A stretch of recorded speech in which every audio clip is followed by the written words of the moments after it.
Hello दोस्तों, अब तक आपने पिछले एपिसोड में सुना कि अमायरा को श्रेयांश जबरदस्ती अपने घर अपने दादा दादी से मिलवाने के लिए ले जाता है, क्योंकि दादा दादी उसे शादी करने के लिए फोर्स कर रहे थे और आज उन्होंने उसके शादी का भी पूरा इंतजाम कर रखा था। आज तो दादी जी ने सोच लिया था कि उसका रिश्ता तय करके ही मानेंगी, लेकिन वह भी कच्चा खिलाड़ी नहीं था। उसने किसी तरह अमायरा को तैयार किया और अपने घर लेकर गया। अब आगे दादी अमायरा को देखकर बहुत ही ज़्यादा खुश थी। उनके मन में तो लड्डू फूट रहे थे। वहीं अमायरा बहुत ही ज़्यादा नर्वस थी। यह सिचुएशन उसके लिए पहली बार थी कि वह कभी किसी की गर्लफ्रेंड बनकर गई हो। उसे नहीं पता था कि उसे क्या करना चाहिए। वहीं दादाजी भी आंखें फाड़े बस अमायरा को ही देख रहे थे। अमायरा देखने में बहुत ही प्यारी, भोली और मासूम सी थी। कोई एक बार भी उसे देखे तो बस उसे देखते रहने का ही दिल करे। बस यही हाल दादी और दादा का भी था। लेकिन ही दूसरी तरफ रिश्ते के लिए आए बैठे मिस्टर सक्सेना, मिस्टर राय और मिस्टर भाटिया के चेहरे बने हुए थे। वह लोग पिछले कई सालों से दादी के यहाँ अपनी बेटियों का रिश्ता लेकर आया करते थे। दादी भी उन्हें हर बार बुलाया करती थी, लेकिन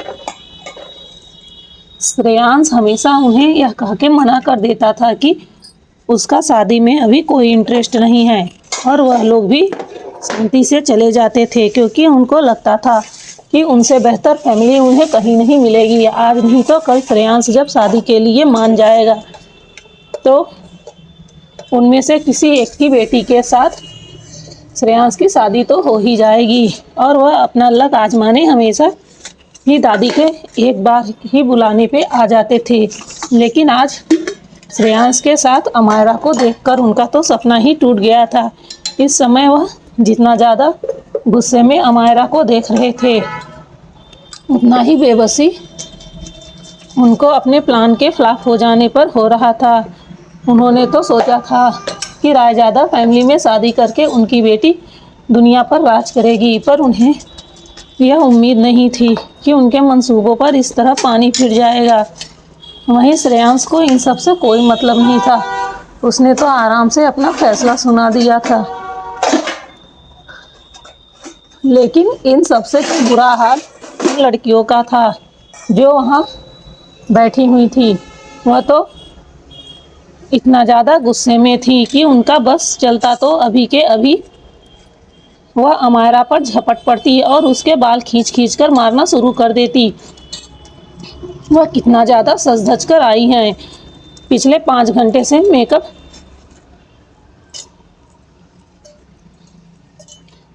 थोप रही थी अपने चेहरे पर। ब्यूटी पार्लर में सस्ते सस्ते उन्हें कितना वक्त लग गया यह तो उन्हें भी खुद नहीं पता था। लेकिन सामने खड़ी यह लड़की जो सिंपल से ड्रेस में थी, ना ही उसने कुछ लगा रखा था और ना ही वह किसी तरह से तैयार थी। ऐसे लग रहा था जैसे कहीं से बहुत बड़ा काम करके थकी हारी आई हो। लेकिन फिर भी उसके चेहरे का ग्लो ऐसा था कि वह जाने का नाम ही नहीं ले रहा था। जाहिर सी बात है, अमायरा इतनी ज़्यादा खूबसूरत थी कि उसे तैयार होने की ज़रूरत ही नहीं। वह तो ऐसे में भी किसी को अपनी ओर सहज ही आकृष्ट कर सकती थी। वहीं इन सब बातों से बेधड़क दादी जी बस अमायरा को आंखें फाड़े देखे जा रही थी। अमायरा को उन्होंने अपने पास में बिठा लिया और प्यार से उसका नाम वगैरह पूछना शुरू कर दिया। वहीं अमायरा की आवाज़ और अमायरा की बातें उन्हें बहुत ही ज़्यादा मीठी लग रही थी। ऐसे लग रहा था मानो उनके कानों में कोई शहद घोल रहा हो। लेकिन इन सब से अलग अमायरा बेचारी बहुत ही बुरी तरह से परेशान हो गई थी। उसे पता होता कि वह इतने सारे लोगों की दुश्मन बनने वाली है तो वह यहाँ बिल्कुल भी नहीं आती, क्योंकि अमायरा को उन सब की नज़रें अपनी ओर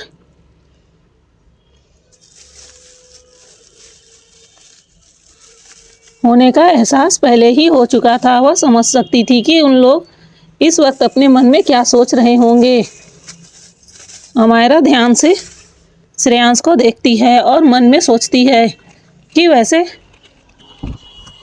बंदा खराब तो नहीं है, काफ़ी हैंडसम है और इतना अमीर है, क्यों ना मैं ही इसे फंसा लूँ। लेकिन तभी दूसरे पल सोचती है, अरे यार ये मैं क्या कह रही हूँ, भला मैं ऐसा कैसे सोच सकती हूँ। मैं यहाँ क्या करने आई हूँ और क्या करने लगी हूँ। हे भगवान, मेरी फूटी किस्मत कि मैं इस सड़े हुए मेढक से मिल गई और यहाँ फंस गई। मेरा तो मन चल कर रहा है कि इस गधे की कितनी पिटाई कर दूँ। देखो ना यार, उसकी तितलियाँ मुझे किस तरह से घूर घूर कर देख रही हैं। ऐसा लग रहा है कि अभी के अभी तुरंत वह मेरा पोस्टमार्टम कर डालेंगी। हे भगवान, मुझे बचाए रहो। क्यों मेरे नए नए दुश्मन बना रहे हो। अभी मेरे दुश्मन कम थे क्या कि अब दुश्मनों में और इजाफा कर दिया। साला दोस्त तो बनता नहीं है, लेकिन दुश्मन तो छप्पर फाड़ के मिलते हैं। भगवान ने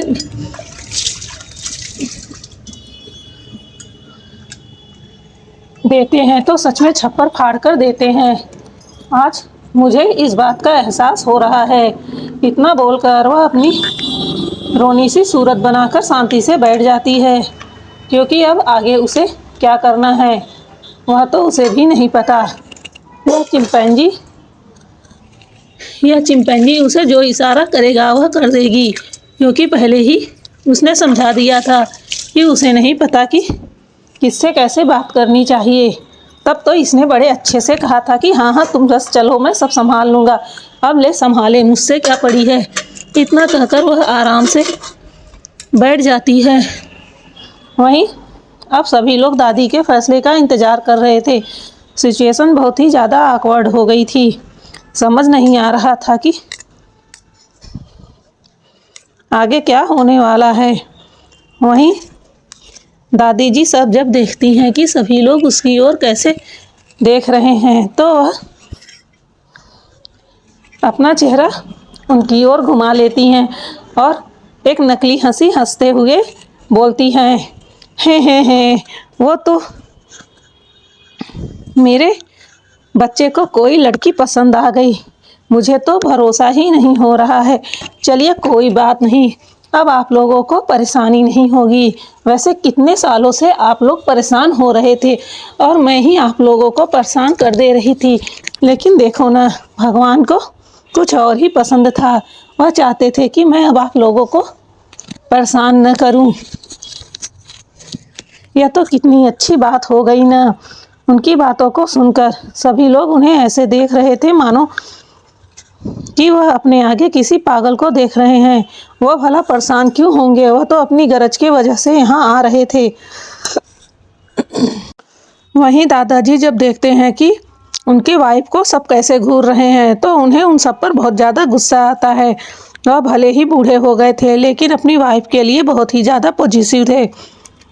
वह तुरंत ही अपना गला खराशते हुए बोलते हैं, चलिए बात बहुत हो गई, आप लोगों को भी बहुत सारे काम होंगे और देखिए ना कब से आप लोग यहाँ आए हुए हैं। मुझे लगता है आप लोगों को आपके कामों के लिए देर हो रहा है। उनके ऐसा कहने से सबको समझ में आ जाता है कि उनके कहने का मतलब है कि अब उन्हें जाना चाहिए। यह सुनकर उन सबको बहुत ज़्यादा गुस्सा आता है। वहीं लड़कियों का चेहरा तो देखने लायक था।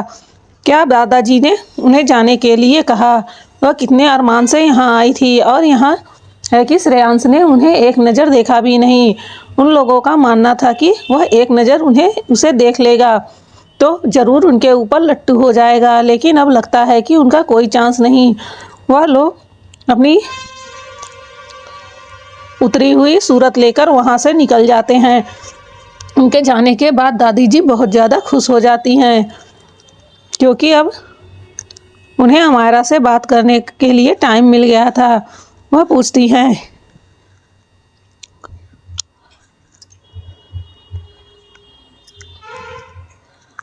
कि बच्ची तुम क्या करती हो अभी।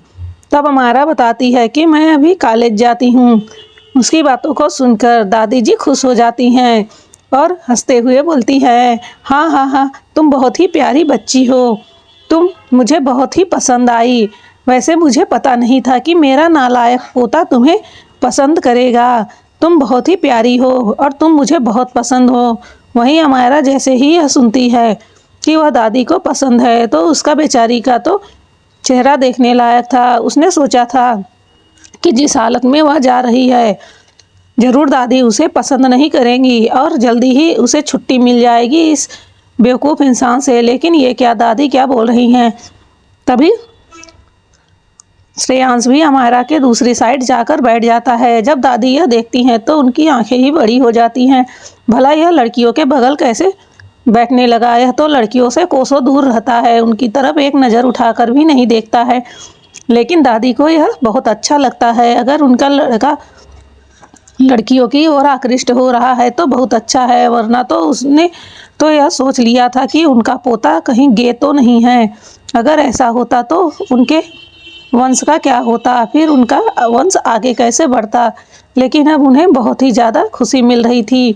वह बस इतना चाहती थी कि उनका बेटा किसी लड़की को पसंद कर ले, बस वह लड़की हो जिससे उन्हें आगे वंश बढ़ाने में मदद मिले। बाकी वह कैसी लड़की है उन्हें कोई मतलब नहीं था। वह चाहे इनके साथ रहे या न रहे, वह चाहे इनसे बात करना भी पसंद न करे, वह सबके लिए तैयार थी। लेकिन बस श्रेयांश किसी तरह शादी कर ले। लेकिन श्रेयांश कभी नहीं मानता था और आज जब वह आगे बढ़कर खुद ही अपनी गर्लफ्रेंड ले आया है तो यह दादी के लिए एक बहुत ही अच्छा मौका था।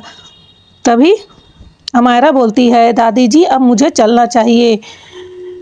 यह सुनकर दादी के तो होश ही उड़ जाते हैं। क्या यह जाने की बात कर रही है। अरे नहीं नहीं, दादी जी तो मन में सोचने लगती हैं कि अगर इसे मैंने जाने दिया तो फिर मेरे बेटे की लव स्टोरी कैसे आगे बढ़ेगी। और मुझे अभी डाउट है भला कोई इतनी जल्दी आकर जाने को क्यों कहेगा। अगर वह इसकी गर्लफ्रेंड है तो क्या उसे मुझे इम्प्रेस करने की कोशिश नहीं करनी चाहिए थी। और यह जब से मैं देख रही हूँ यह तो मुझे बस भागने की कोशिश करती हुई नजर आ रही है। इसका मतलब ज़रूर कुछ गड़बड़ है। यह सोचते हुए दादी बोलती हैं, अरे बच्चा इतनी जल्दी क्या है, आखिर में तुम हमारे पोते की गर्लफ्रेंड हो तो तुम्हें तो हमारे साथ अच्छा टाइम स्पेंड करना चाहिए। अमायरा दादी की बातों को नहीं समझ पाती तो वह बोलती है कि मैं समझी नहीं दादी। तो दादी कहती है, अरे बच्चा अब जब तुम आई हो तो क्यों नहीं आज तुम हमारे साथ यहाँ रुकती हो। दादी की बातों को सुनकर अमायरा का तो मुंह खुला का खुला रह जाता है। वह कभी दादी को देखती तो कभी श्रेयांश को। उसकी आंखें इस समय इतनी बड़ी हो गई थी कि ऐसे लग रहा था कि मानो वह पूरी बटम हो और देखने में वह इतनी ज़्यादा फनी लग रही थी कि श्रेयांश को तो ज़ोर ज़ोर से हंसने का मन कर रहा था। लेकिन वहीं श्रेयांश को अपनी दादी की चतुराई पे बहुत ही ज़्यादा हंसी आ रही थी। उसकी दादी सचमुच में उससे 10 कदम आगे ही रहती थी। वह चाहे जितना भी क्यों न चालबाजी कर ले पर उसकी दादी उन सब में आगे थी। वहीं दादाजी की तरफ देखते हुए जल्दी जल्दी आंख मारने लगती हैं कि वह भी उसकी बातों में साथ दे। दादाजी जब दादी जी का इशारा देखते हैं तो वह भी तुरंत थोड़े कड़क रवैये में बोलते हैं कि हाँ बच्चा, अब तुम जब आ गई हो तो तुम आज यहीं रुकोगी।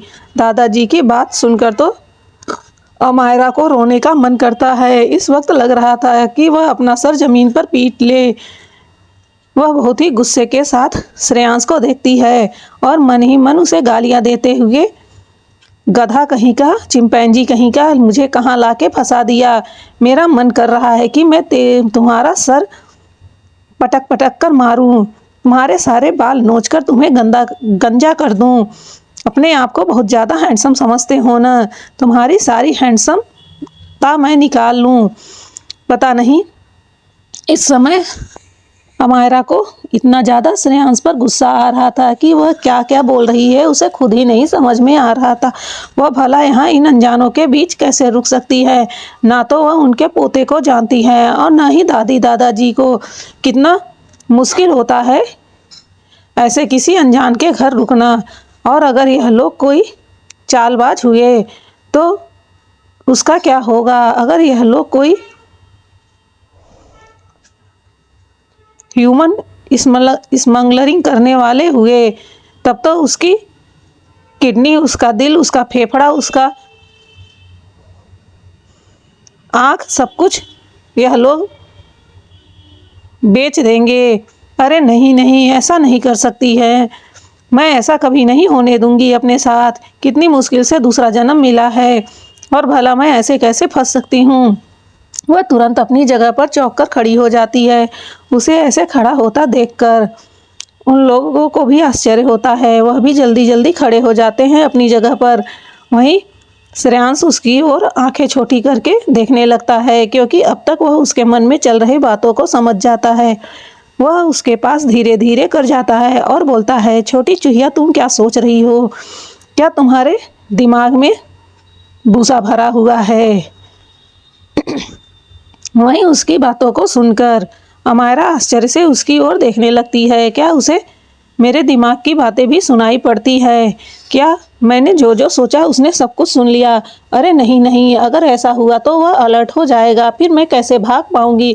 यह सोचकर अमायरा तुरंत ही 2 कदम पीछे हो जाती है। लेकिन वहीं श्रेयांश भी कम नहीं था। वह भी 2 कदम और आगे बढ़ उसके और पास हो जाता है। वहीं दादी उन दोनों को देख रही थी। दादाजी भी अपने पोते की हरकत को देख रहे थे। वह सोच रहे थे अब आगे क्या करने वाला है यह। वैसे भी उन्हें अपने पोते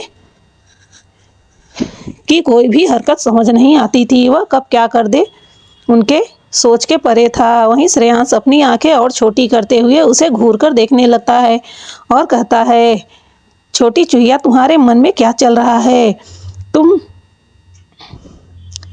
क्या पागल हो गई हो? मैं द ग्रेट श्रेयांश सिंह रायजादा, जिसके पास इतने पैसे हैं कि तुम अगर गिनने लगो तो गिन भी ना पाओ।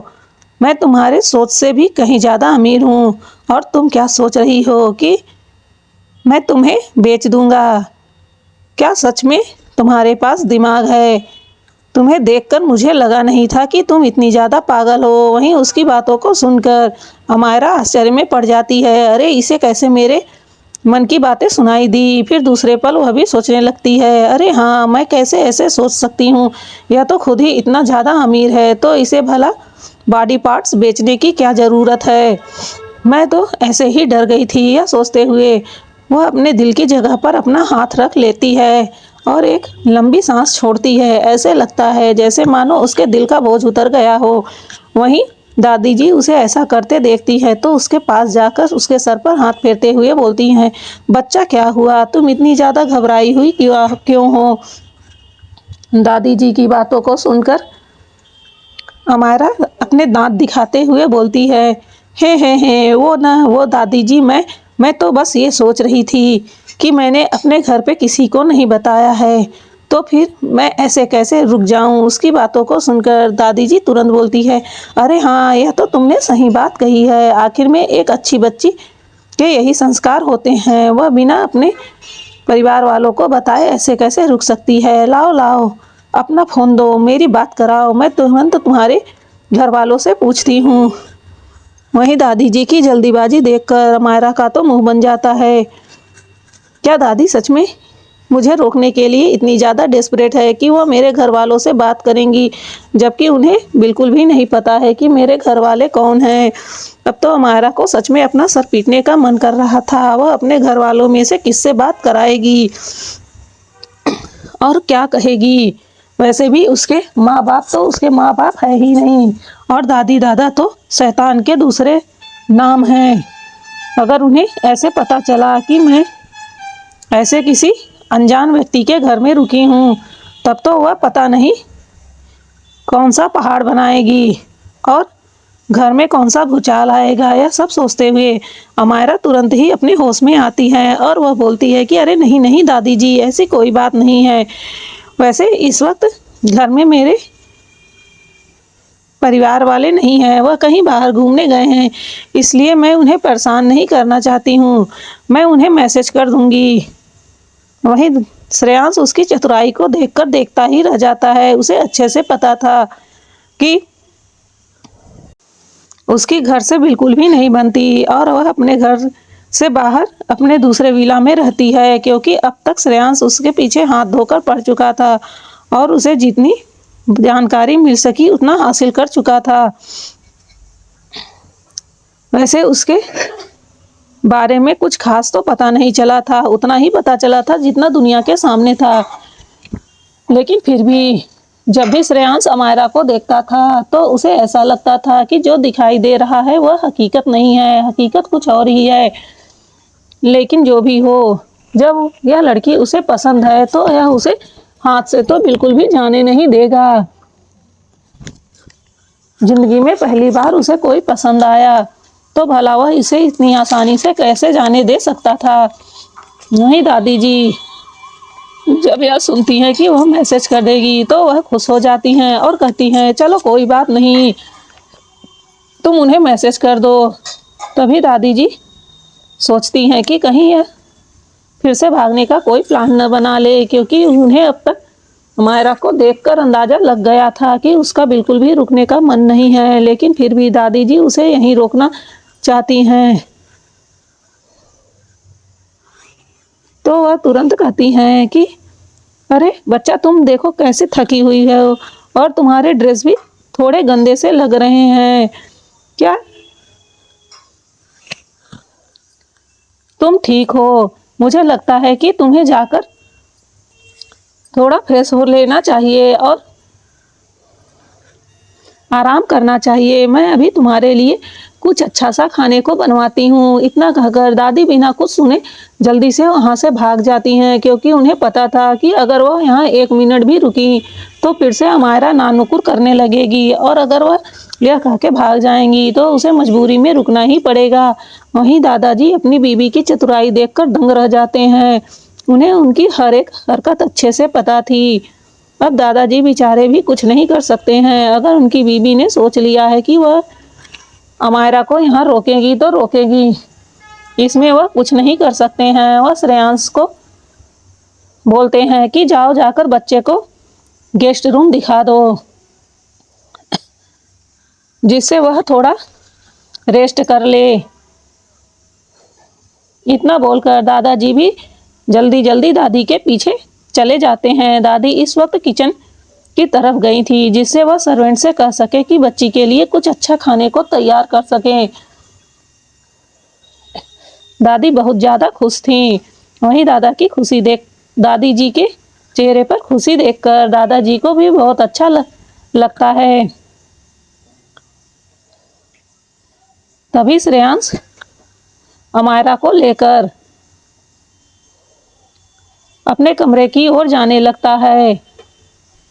वहीं दादी जी किचन में जाकर छुपकर देख रही थी कि अब यह लड़की क्या करती है। क्या यह श्रेयांश से किसी तरह का बहस करेगी और जाने को कहेगी, या फिर क्या होगा। दादी को बहुत ज़्यादा एक्साइटमेंट हो रही थी कि यह दोनों किस तरह से रिलेशन में हैं।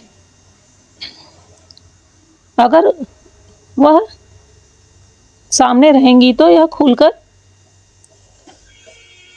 उनके सामने किसी भी तरह का बात नहीं करेंगे, और अगर वह छिपकर उन्हें फॉलो करेंगी तो अच्छे से जान जाएंगी कि इन दोनों के बीच में कैसा रिलेशन है। वह चुपके से छुपकर किचन से देख रही थी। वहीं दादाजी जैसे ही आते हैं, अपनी पत्नी को छुपकर झांकते हुए देखते हैं तो हैरान रह जाते हैं। वह तुरंत ही बोलते हैं, स्वीटी या तुम क्या कर रही हो। दादाजी अपने बीवी को प्यार से स्वीटी बोलते थे, तो वह उनकी ओर आंखें दिखाते हुए बोलती है, अरे चुप रहिए ना, देख नहीं रहे हैं कि मैं उस बच्ची को देख रही हूँ कि अब वह क्या करने वाली है।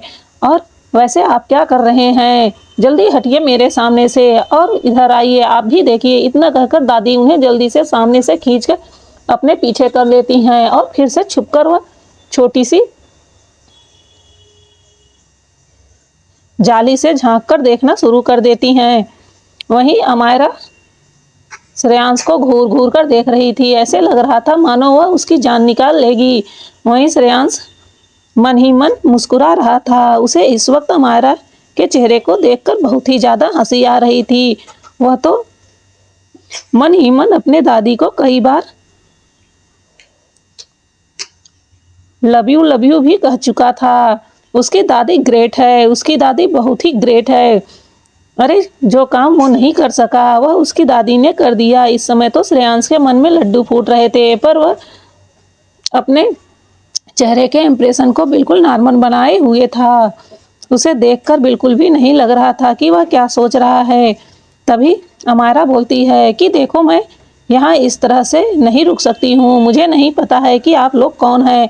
मैंने तो आप लोगों को पहले कभी देखा भी नहीं है। ऐसे किसी अजनबी के घर में रुकना मुझे ठीक नहीं लगता है, इसलिए मैं जा रही हूँ। तुम दादी से बता देना। इतना कहकर वह जाने को होती है तो श्रेयांश हड़बड़ा जाता है। क्या वह भाग जाएगी? अरे नहीं नहीं, इतनी मुश्किल से तो पकड़ कर लाया है। वह तुरंत ही उसके हाथों को पकड़ लेता है और कहता है, देखो मेरी दादी दिल की बहुत कमज़ोर है और उन्होंने कहा है कि अगर तुम यहाँ रुकोगी तो रुकोगी, अगर तुम चली गई और मेरी दादी को पता चला और उन्हें दुख हुआ और उन्हें दिल का दौरा पड़ गया तो मैं तुम्हारी जान निकाल लूँगा। इसलिए जो दादी ने कहा है वह तो तुम्हें करना ही पड़ेगा। तुम मुझे नहीं जानती, मैं बहुत ही बड़ा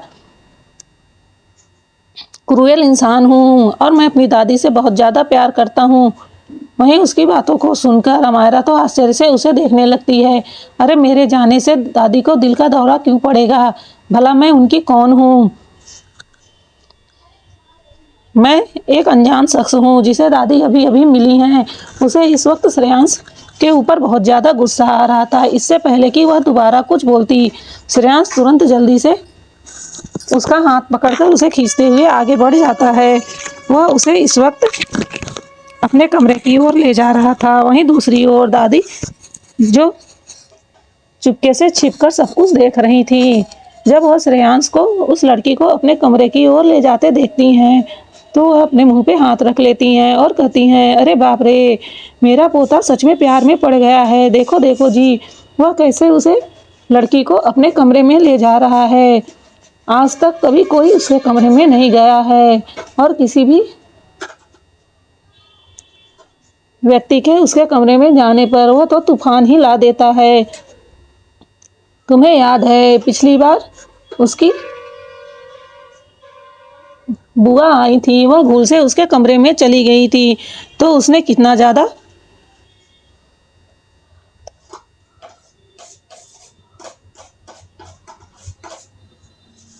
उन पर गुस्सा किया था। और बुआ की बेटी जब उसके कमरे में गई थी उसने तो उसे मारने तक के लिए हाथ उठा लिया था। वह अपने कमरे में कभी किसी को नहीं लेके जाता, लेकिन देखो वह कैसे उसे अपने कमरे में लेके जा रहा है। वहीं श्रेयांश उसे खींचते हुए अपने कमरे में ले जा रहा था और वहीं बेचारी हमारा अपने हाथ को छुड़ाते हुए उसके साथ घसीटते हुए चली जा रही थी। उसे समझ में नहीं आ रहा था यह पागल इंसान क्यों उसे इस तरह परेशान कर रहा है। वह बराबर लगातार उसे कोसे जा रही थी, तुम घटिया इंसान, तुम मेरा हाथ छोड़ो, तुम मेरे साथ इस तरह ज़बरदस्ती नहीं कर सकते हो, तुम मुझे ऐसे कैसे अपने साथ ले जा सकते हो। देखो हमारी सिर्फ बात हुई थी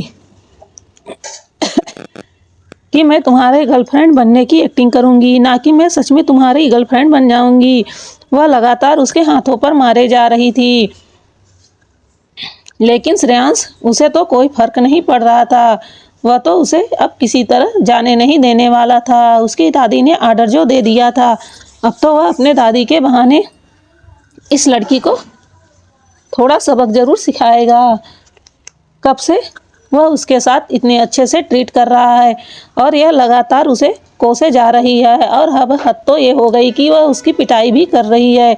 अगर इसकी जगह कोई और होता तो अब तक में वह परलोक सिधार गया होता, लेकिन कमबख्त यह दिल है कि जो इस लड़की से प्यार कर बैठा। और उसकी सारी नादानियों को बर्दाश्त कर रहा है। वहीं बेचारी अमायरा को समझ ही नहीं आ रहा था कि यह पागल इंसान उसके पीछे इस तरह हाथ धोकर क्यों पड़ा है। थोड़ी ही देर में वह उसे अपने कमरे के अंदर लेकर घुस जाता है और दरवाज़ा बंद हो जाता है। वहीं दादी जी तो बस अपनी आंखें फाड़े और अपना मुंह खोले सारा नज़ारा देख रही थी। उन्हें तो अपनी आंखों पर यकीन नहीं हो रहा है। तभी दादाजी देखते हैं कि दादी जी बिल्कुल शांत खड़ी हैं, तो वह उन्हें हिलाते हुए बोलते हैं, डियर स्वीटी, तुम्हें क्या हो गया? तुम इस तरह से क्यों भूत बनी खड़ी हो? तो दादी जी अपने होश में वापस आती हैं और अपनी आंखों को मीचते हुए बोलती हैं, जानू, मुझे यकीन नहीं हो रहा है। मैं तो अपनी आंखों पर यकीन ही नहीं कर पा रही हूँ कि मुझे ऐसा नज़ारा भी देखने को मिलेगा। अरे वो मेरा ही पोता था ना, कहीं उसके अंदर कोई भूत ऊत की आत्मा तो नहीं घुस गई है? वह ऐसे कैसे किसी लड़की को ज़बरदस्ती अपने कमरे में ले जा सकता है? और वहीं लड़की देखो तो बेचारी कितना बचने की कोशिश कर रही थी, लेकिन वह डेविल उसे घसीटते हुए अपने कमरे में ले गया। मुझे तो लगता है कि सच में उसे प्यार हो गया है। इतना सोचकर वह खुशी से चिल्लाना शुरू कर देती हैं। वहीं बेचारे दादाजी वह उनके अचानक से ऐसे चिल्लाने पर डर जाते हैं और अपने दिल पर हाथ रख लेते हैं।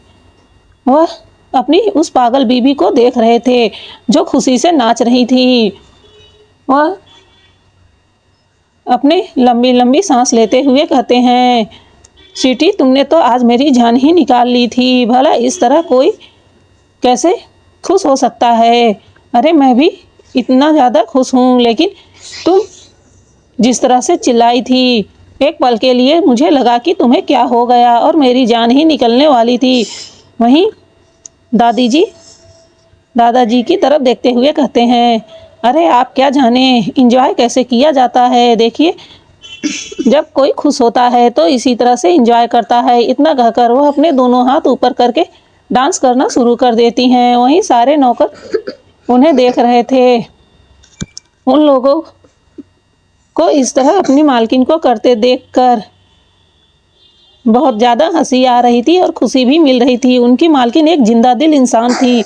वह सभी सर्वेंट से बहुत ज़्यादा प्यार करती थी। वह किसी को अपने घर में नौकर के नज़रिए से नहीं देखती थी, सबको अपने बच्चे की तरह रखती थी और सबके परेशानियों और मुसीबतों पर उनका हमेशा से उनकी मदद किया करती थी, जिस वजह से वह सब लोग उन्हें बहुत ज़्यादा प्यार करते थे और सभी उन्हें दादी माँ कहकर बुलाया करते थे।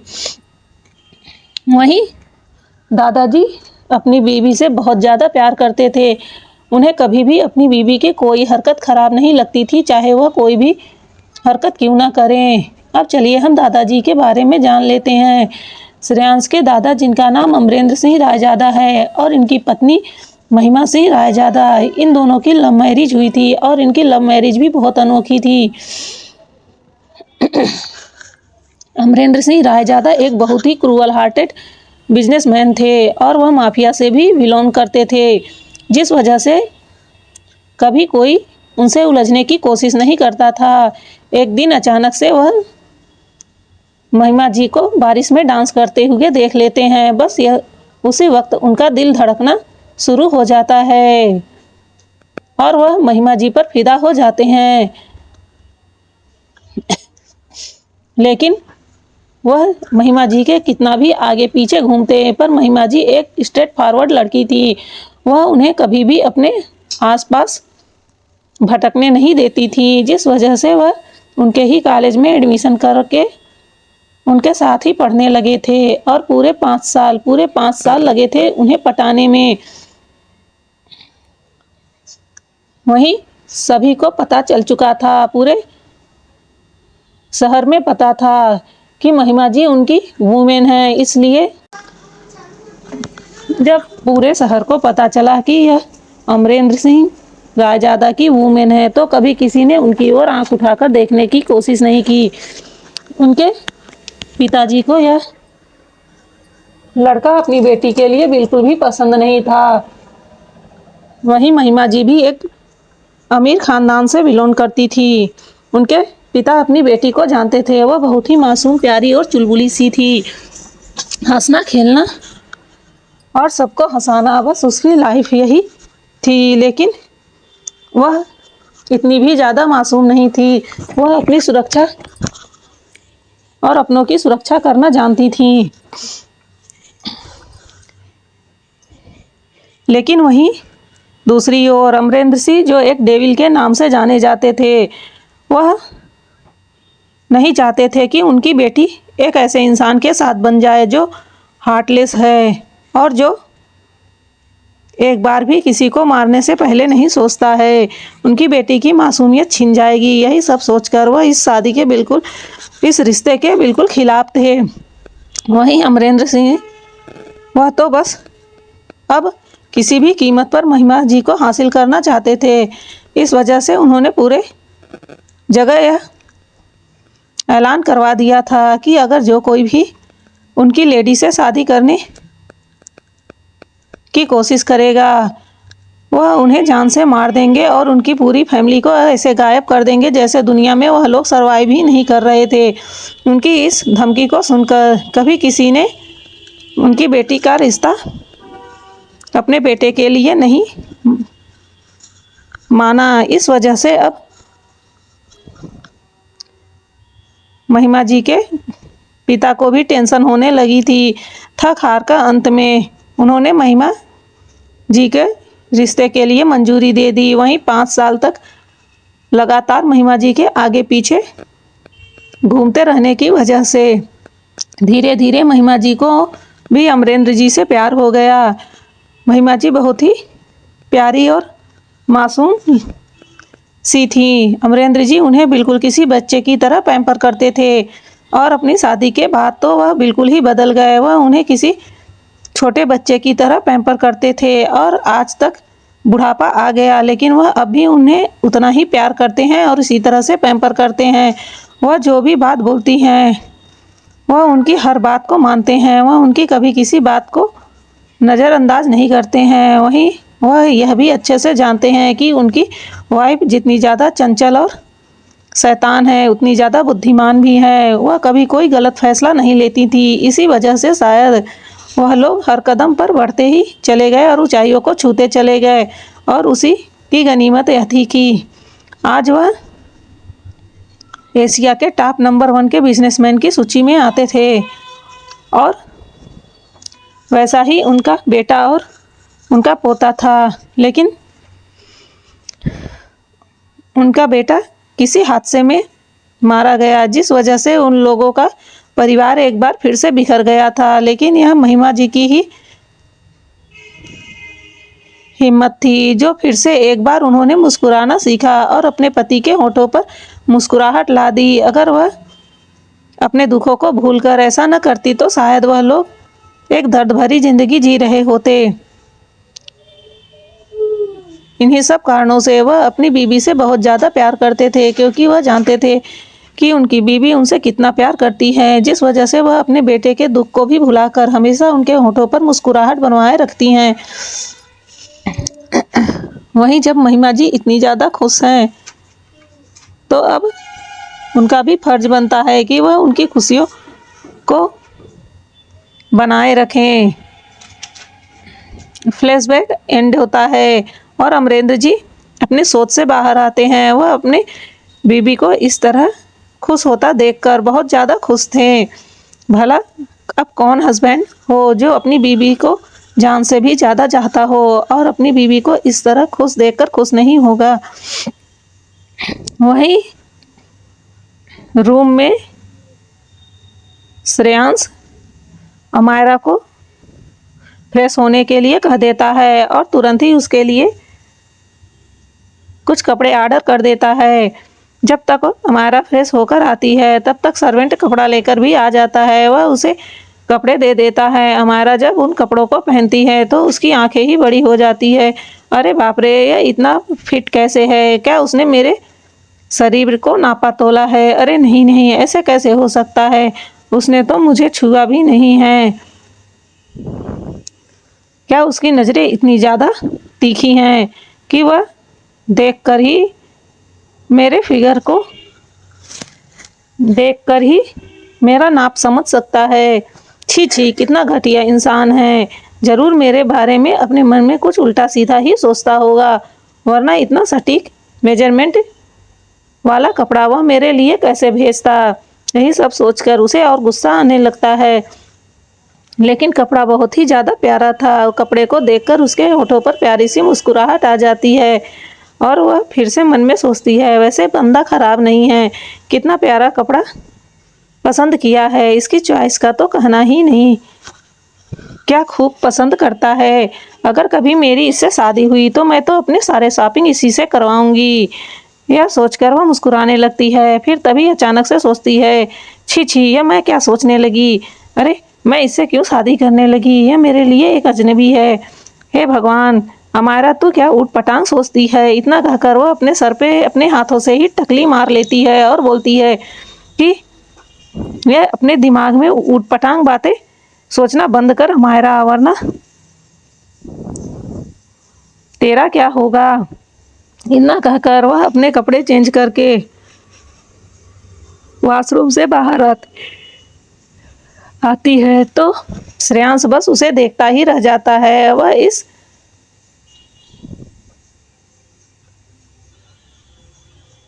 लॉन्ग फ्रॉक में बहुत ही ज़्यादा प्यारी लग रही थी। वहीं यह फ्रॉक पिंक कलर का था, हल्के गुलाबी कलर में। उसकी गोरी त्वचा जो बहुत ही ज़्यादा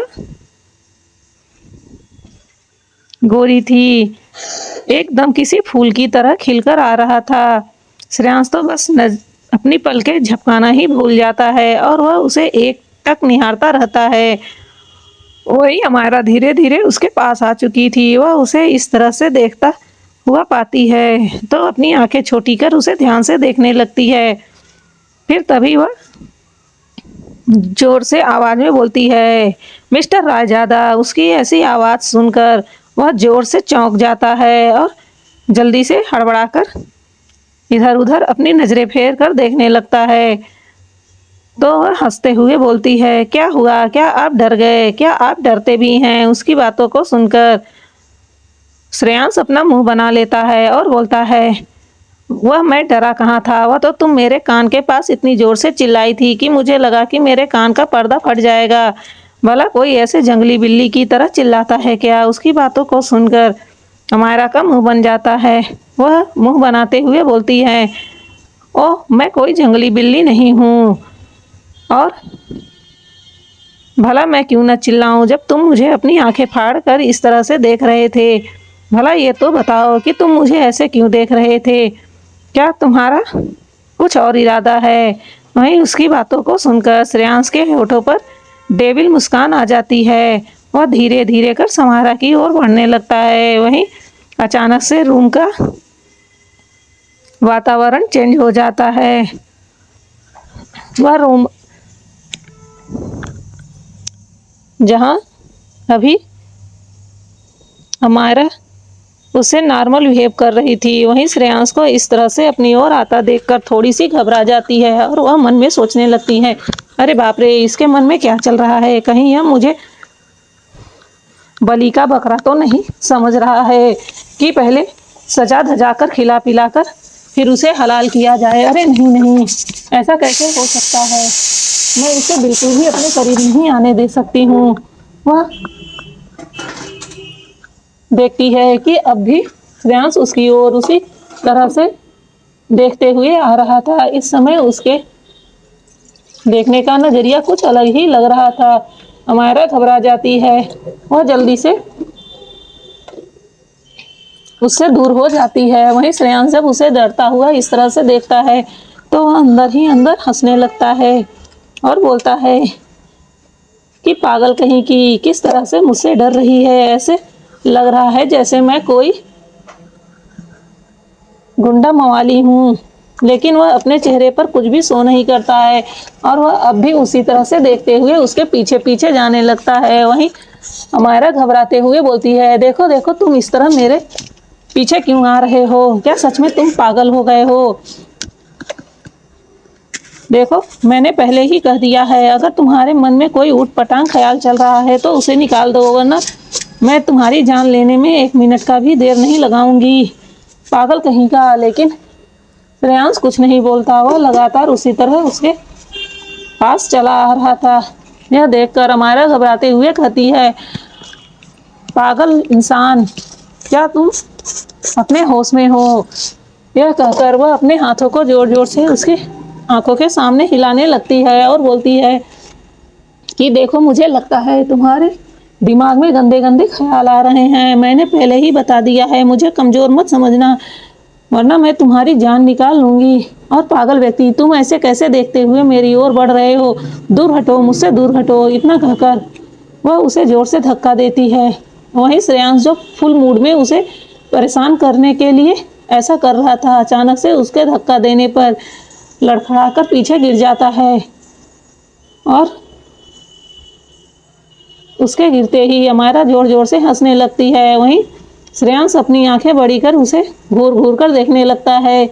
इस समय उसे इस पागल लड़की पर बहुत ज़्यादा गुस्सा आ रहा था, लेकिन वहीं वो अमायरा की उस हंसी को देखकर उस पर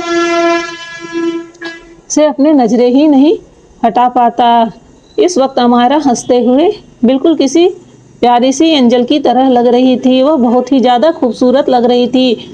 वहीं उसकी वह मीठी सी आवाज़ उस पूरे कमरे में गूंज रही थी। इस समय श्रेयांश उसे बहुत ही ध्यान से देख रहा था। ऐसे लग रहा था कि मानो वह अगर इस तरह हंसेगी तो वह पूरी जिंदगी उसे इसी तरह देखता रह जाएगा। उसका तो मन ही नहीं कर रहा था कि उस पर से अपनी नजरें हटा ले या अपनी पलकें भी झपका ले। वह बस एकटक ध्यान से उसे देख रहा था। इस वक्त उसे खुद ही नहीं पता चल रहा था कि उसका दिल इतना ज़्यादा खुश क्यों है उसे ऐसे हंसते हुए देखकर। तभी अमायरा देखती है कि वह फिर से उसे कैसे देख रहा है, तो वह तुरंत चुप हो जाती है और अपना मुंह दूसरी ओर फेर लेती है और मन ही मन उसे कोसते हुए बोलती है, पागल ठरकी इंसान कहीं का, ऐसे लग रहा है जैसे 10 बोतल दारू चढ़ा लिया हो। इसकी आंखें तो देखो, कितनी नशीली लग रही है। ऐसे लग रहा है जैसे इसे किसी चीज़ का नशा हो गया है। अब बेचारी हमारी भोली सी अमायरा को कौन समझाए कि उसे अमायरा नाम का नशा चढ़ चुका है। वहीं अमायरा को इस तरह पीछे मुड़ते हुए देखकर श्रेयांश को बिल्कुल अच्छा नहीं लगता है। वह जो अभी तक जमीन पे बैठकर ध्यान से अमायरा को देख रहा था, अपनी जगह से उठता है और अमायरा के सामने जाकर खड़ा हो जाता है। फिर उसके दोनों हाथों को पकड़कर बोलता है कि तुम्हें पता है, जिस तरह से तुमने मुझे धक्का दिया, अगर उस तरह से किसी और ने मेरे साथ बिहेव किया होता तो अब तक वह नर्क का टिकट कटा चुका होता। उसकी बातों को सुनकर एक पल के लिए अमायरा डर जाती है। वह कैसे भूल सकती है कि उसने अभी उसे धक्का दिया, जिस वजह से वह जमीन पर गिर गया। उसने श्रेयांश सिंह को देखा तो नहीं था, लेकिन उसके बारे में सुना बहुत था कि वह एक क्रूअल हार्टेड इंसान है और वह किसी की छोटी सी भी गलती बर्दाश्त नहीं करता है। यहाँ तक कि वह किसी लड़की को अपने पास बिल्कुल भी बर्दाश्त नहीं करता है और उसे दुनिया से ही विदा करवा देता है। लेकिन वह अब तक उसके साथ इतना नॉर्मल बिहेव क्यों कर रहा है? अमायरा भी सोचने लगती है। उसे समझ नहीं आता कि आखिर में इसके पीछे क्या कारण है। कहीं वह मुझसे कुछ करवाने वाला तो नहीं है जिस वजह से वह मुझे बर्दाश्त कर रहा है। नहीं नहीं, अगर वह मुझसे कोई ऊटपटांग काम करवाएगा तो मैं बिल्कुल भी नहीं करूँगी, साफ साफ मना कर दूँगी और मैं उसकी कोई बातों को नहीं मानूंगी। और अगर उसने मुझे किडनैप करने की कोशिश की तो मैं द ग्रेट अमायरा हूँ, उसके चंगुल से आसानी से भाग जाऊंगी। यही सब सोचकर वह खुद को तसल्ली देने लगती है। वहीं श्रेयांश ध्यान से उसे देख रहा था। उसे पता था इस पागल लड़की के दिमाग में क्या क्या खिचड़ी पकती रहती है। वह उसके सर पे अपने इंडेक्स फिंगर से मारते हुए बोलता है, पागल लड़की, अपने दिमाग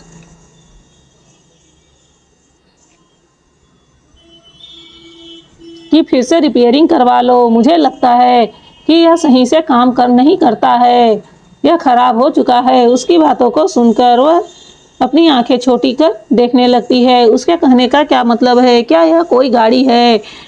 क्या यह कोई मशीन है जिसे फिर से रिपेयर किया जा सकता है? और मेरा दिमाग काम क्यों नहीं करता है? मेरा दिमाग पूरी तरह से काम करता है और मुझसे ज़्यादा इंटेलिजेंट लड़की इसे कभी कोई मिलने वाली भी नहीं है। फिर इसके कहने की हिम्मत कैसे हुई। वह घूर कर श्रेयांश को देखती है। वहीं इसे इस तरह घूरता देखकर अब श्रेयांश को हंसी आने लगती है। वह बिल्कुल किसी छोटी सी बिल्ली की तरह लग रही थी जो अपनी आंखों को घूरकर उसे डराने की कोशिश कर रही थी। उसे नहीं पता है कि उसके सामने एक शेर खड़ा है। वहीं किचन में दादी जी ने खाने की पूरी तैयारी करवा ली थी और खाना तैयार हो गया था। अब बस बाकी था तो हमारा और श्रेयांश को बुलाने का। वह जल्दी से एक सर्वेंट को भेजती हैं। सर्वेंट बेचारा डर के मारे श्रेयांश के कमरे के पास जाने को तैयार नहीं था। दादी बोलती हैं कि अरे जाओ जाओ, अब तुम्हारी लेडी बॉस आने वाली है, इसलिए मुझे पक्का यकीन है कि तुम वहां जाकर बुलाओगे तो वह तुम्हें कुछ भी नहीं बोलेगा, बल्कि वह तो खुश ही हो जाएगा। वहीं सर्वेंट दादी की बातों पर बिल्कुल भरोसा नहीं करते हैं, क्योंकि दादी हमेशा अपनी ऊटपटांग हरकतों से उन्हें फंसाती रहती हैं और फिर दादाजी से उन्हें बहुत ज़्यादा डांट पड़ती है और तरह तरह की पनिशमेंट झेलनी पड़ती है। वह लोग दादी जी की बात को मानने के लिए बिल्कुल नहीं तैयार थे। वह लोग कहते हैं, देखिए दादी जी, आप हमसे कोई भी काम करवा लीजिए, चाहे तो आप हमें धूप में खड़ा करा दीजिए, चाहे तो आप हमें जितना भी टार्चर करना चाहे कर लीजिए, पर आप हमसे यह काम न करवाइए। वहीं दादी जी उस सर्वेंट के पास जाती हैं जिसकी उम्र लगभग 20 साल की होगी। वह उस लड़के का कान खींचते हुए बोलती है, गधा कहीं का नालायक, जब मैंने कहा न कि तुझे वह कुछ नहीं कहेगा तो इतना ज़्यादा डरता क्यों है। मैं दादी हूँ, मेरा आर्डर नहीं मानेगा, चल जा, भाग जल्दी से और उसे बुला कर ला। इतना कहकर वह उसे उसी तरह से धक्का दे देती है जिससे वह श्रेयांश के कमरे की ओर चला जाता है। यह लोग अभी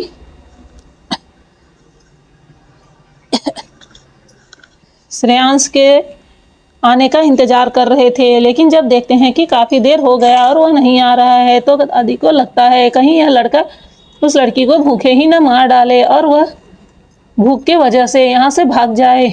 यही सब सोचकर वह डिसाइड करती हैं कि अब उन्हें खुद ही बुलाना पड़ेगा, इसीलिए वह सर्वेंट को बुलाने के लिए भेज रही थी।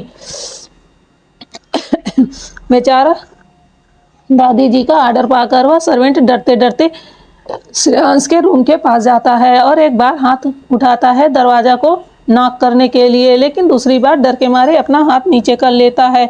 वह लगातार इसी तरह कई बार कर रहा था। वहीं दादी जी नीचे से सारा नज़ारा देख रही थी। वह गुस्से में उसे इशारा करती हैं, क्योंकि वह एक बार दरवाज़ा की ओर देख रहा था तो एक बार लाचारगी से दादी जी की ओर देख रहा था।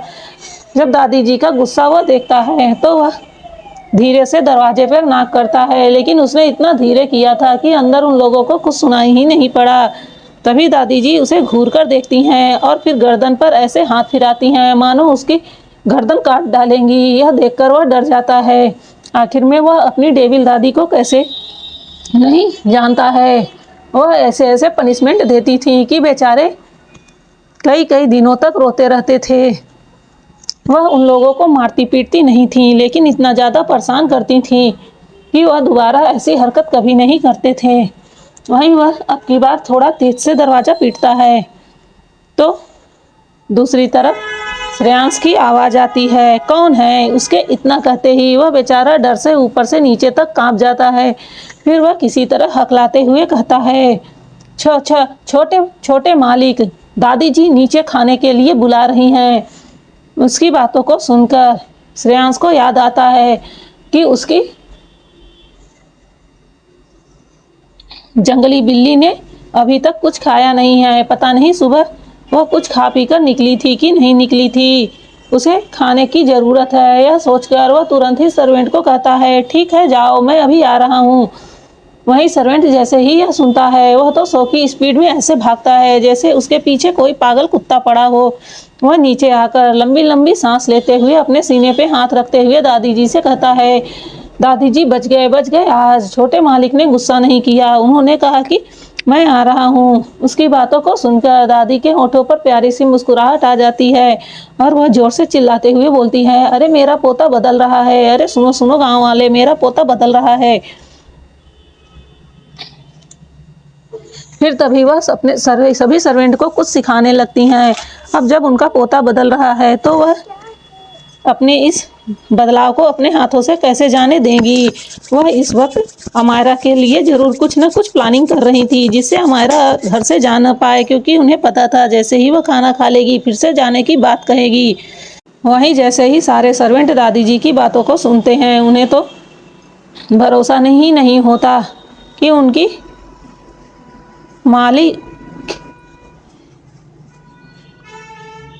मालकिन इतनी ज़्यादा शैतान भी हो सकती हैं। लेकिन उन्हें अच्छे से पता था कि यह दादी के अलावा और कोई नहीं कर सकता। फिर वह भी जल्दी जल्दी सबके सब अपना सर हाँ में हिला देते हैं और सभी अपने अपने काम पर लग जाते हैं। थोड़ी ही देर में श्रेयांश अमायरा का हाथ पकड़कर अपने साथ ले आ रहा था, ऐसे मानो जैसे वह उसे जबरदस्ती खींचते हुए ला रहा हो। वहीं दादी जी जब फिर से श्रेयांश को ऐसे लाते हुए देखती हैं तो वह उसकी भलाइयाँ लेते हुए कहती है, हाय हाय मेरा पोता कितना अच्छा लग रहा है लड़की का हाथ हाथ में डाले हुए। हे भगवान, मैं तो कब से सोचती थी कि वह कब ऐसा दिन आएगा जब मेरा पोता लड़कियों को अपने साथ घुमाएगा। देर से सही, लेकिन तूने मेरी इच्छा तो पूरी कर दी। थैंक यू भगवान जी। अब भला दादी जी की तरह इतनी दिलखुश इंसान किसी को कहाँ मिलेगा। मैं तो सच में यार दादी के ऊपर फिदा ही हो गई। ऐसी दादी सबकी होनी चाहिए। चलिए स्टोरी में आगे पढ़ते हैं। जैसे ही दादी जी देखती हैं कि अमायरा आ गई है तो वह उसे प्यार से ले जाकर अपने सीट के बगल बैठा लेती हैं और बोलती हैं, बच्चा आओ, मैं तुम्हें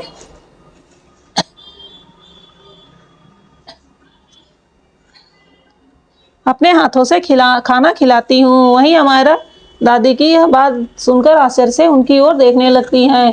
क्या वह मुझे अपने हाथों से खाना खिलाएगी? यह सोचकर वह थोड़ी सी भावुक हो जाती है। आज तक कभी कोई उसे अपने हाथ से खाना खिलाना तो दूर, कभी किसी ने उसे यह भी नहीं पूछा था कि वह खाना भी खाई है कि नहीं, वह कैसी है, क्या कर रही है, जिंदा है कि मर गई है। कभी किसी ने उसकी परवाह नहीं की। वहीं दादी जी के ऐसा कहने पर उसे बहुत ही अच्छा लगता है, लेकिन वह बोलती है कि नहीं दादी माँ, आप परेशान ना होइए, मैं खुद से खा लूँगी। तब दादी जी मुंह बनाते हुए बोलती हैं, क्या बच्चा तुमको हमारा खाना खिलाना पसंद नहीं आएगा? तो वहीं दादी जी अमायरा को अपने साइड में बैठा लेती हैं। अब अमायरा कुछ नहीं बोलती। वह देखना चाहती थी कि आखिर में दादी जी क्या करने वाली हैं। दादी जी बहुत ही प्यार से उसकी प्लेट में आज बनाए गए स्पेशल डिशों को सर्व करने लगती हैं। उन्होंने खास ध्यान रखकर डिश बनवाए थे कि जो अमायरा को पसंद आए। वैसे तो उन्हें अमायरा की पसंद के बारे में बिल्कुल भी नहीं पता था, लेकिन उन्होंने वैसी ही डिश बनाने की कोशिश की थी जो बच्चों को पसंद होती थी। वहीं श्रेयांश देखता है कि उसकी दादी तो उसे पूरी तरह से भूल चुकी हैं, तो वह अपनी आंखें छोटी कर दादी को घूर कर देखने लगता है। वहीं उसे इस तरह घूरता हुआ देखकर दादाजी जो साइड में आकर अब तक बैठ चुके थे, श्रेयांश को घूर कर देखने लगते हैं। उसकी हिम्मत भी कैसी हुई उसकी सीटी को इस तरह घूरने की। वह उसकी आंखें निकाल लेंगे। वह बिल्कुल भी बर्दाश्त नहीं कर सकते थे कि कोई उनकी सीटी को ऐसे घूरे। वहीं श्रेयांश को जैसे ही अपने ऊपर किसी की नज़र पड़ती हुई समझ आती है तो वह अपना सर घुमाकर देखता है तो दादाजी को देखकर उसका मुंह ही बन जाता है। वह मन ही मन बोलता है, यह दादाजी पूरी बुढ़ा गए हैं, लेकिन फिर भी इनकी जवानी जाती ही नहीं है। यह बुढ़ापे में भी अपनी बीबी को इतना प्यार करते हैं, और अरे यार, मैं अभी जवान हूँ तो मुझे भी तो अपनी बीबी से इतना ही प्यार करना चाहिए। फिर यह दादी माँ क्यों मेरी बीवी को सर्व कर रही हैं? क्या मुझे नहीं सर्व करना चाहिए? यह सोचकर अब श्रेयांश भी अपने थाली से डिश उठाकर अमारा की प्लेट पर रखने लगता है। वहीं दादी जी जब उसे ऐसा करता देखती हैं तो उन्हें फिर से एक बार झटका लगता है। उन्हें समझ नहीं आता कि उनका पोता सच में सठिया गया है क्या। वह किसी लड़की को ऐसे सर्व कर रहा है। वह साफ साफ देख सकती थी कि इस समय उसकी आंखों में जलन दिखाई दे रही थी। वहीं यह सब देखकर दादी जी को अब अंदर ही अंदर और मज़ा आने लगता है।